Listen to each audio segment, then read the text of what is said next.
السلام علیکم ورحمۃ اللہ وبرکاتہ۔ محرم کے فضیلت کے متعلق کچھ باتیں عرض کروں گا اور آپ لوگ سن لیں، انشاءاللہ آپ کو فائدہ دے گا، کہیں نہ جائیں۔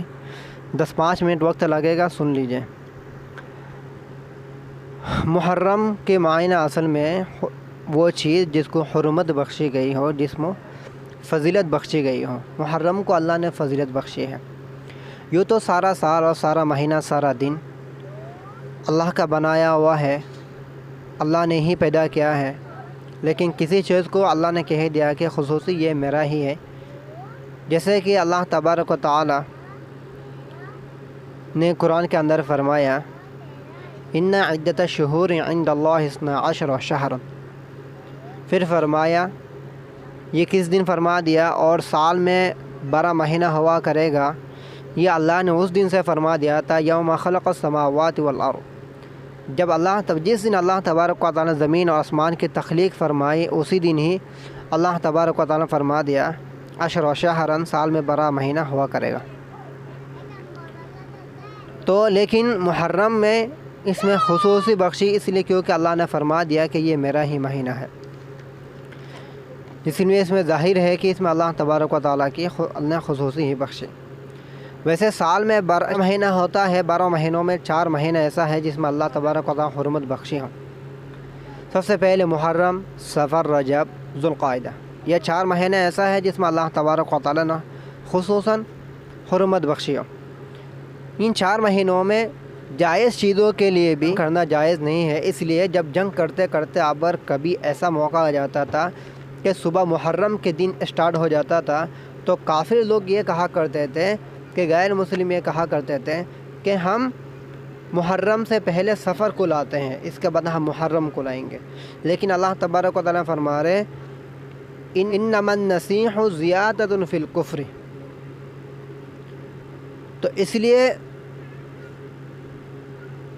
پھر اللہ کے نبی صلی اللہ علیہ وسلم نے فرمایا کہ عاشورہ کا جو روزہ رکھا جاتا ہے، اللہ کے نبی صلی اللہ علیہ وسلم کا فرمان ہے، عاشورہ کا ایک دن جو روزہ رکھا جاتا ہے، اس روزہ کی وجہ سے اللہ انسان کے سال بھر کے گناہوں کو معاف فرما دیتے ہیں۔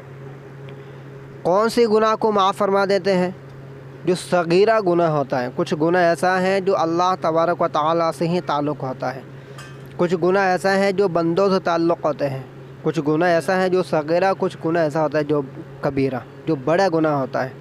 اس میں جو چھوٹا گناہ ہوتا ہے وہ اللہ تبارک و تعالیٰ اس روزہ کی وجہ سے، چھوٹے موٹے جو اعمال ہوتے ہیں اس وجہ سے اللہ چھوٹے گناہوں کو معاف فرما دیتے ہیں۔ اور جو حقوق العباد ہے، وہ حقوق العباد جب انسانوں کا تعلقات کچھ ہوتا ہے، وہ انسان ہی معاف کرے گا تب وہ معاف ہوگا۔ تو یہ ہو گیا کبیرہ گناہ، بڑے گناہوں میں۔ تو بعض لوگ یہ سمجھتے ہیں کہ حضرت حسین کے متعلق وجہ سے ہی کہ اس دن کو حرمت بخشی گئی ہے، اس دن کی فضیلت ہے، بلکہ ایسا نہیں ہے، کیونکہ اللہ کے نبی دنیا میں آنے سے پہلے سے ہی یہ دن چلا رہا ہے۔ فرمایا کہ محرم کو بڑے دن اس لیے مانا جاتا ہے، یہ بھی کہا جاتا ہے کہ حضرت ابراہیم علیہ السلام کو جب آگ میں ڈالا گیا تھا، محرم کی 10 تاریخ کو ہی ان کو وہاں سے خلاصہ ملا تھا۔ پھر حضرت موسیٰ علیہ السلام کو فرعون سے بھی چھٹکارا ملے تھے کہ یوم عاشورہ کے 10 تاریخ کو ہی۔ اب 10 تاریخ کو روزہ کس طرح رکھا جائے؟ 10 تاریخ کو روزہ اللہ کے نبی صلی اللہ علیہ وسلم نے فرمایا کہ یوم عاشورہ کی جو 10 تاریخ کا جو روزہ ہے وہ ایسا رکھا جائے، تو یا تو 9، 10 رکھا جائے، یا تو 10 اور 11 رکھا جائے، کیونکہ یہ یہود نصارہ بھی اس روزہ کو رکھتے ہیں۔ اس لیے اللہ کے نبی صلی اللہ علیہ وسلم نے فرمایا، غیر مسلموں کے مقابلہ جو کچھ بھی ہمارے لیے اسلام نے جائز نہیں ہے۔ اس لیے جو روزہ رکھا جاتا ہے کہ یا تو 9، 10 رکھو، یا تو 10، 11، اس میں روزہ کو ہمیں رکھنا چاہیے۔ اللہ تبارک و تعالی ہمیں کرنے کی توفیق عطا فرمائے۔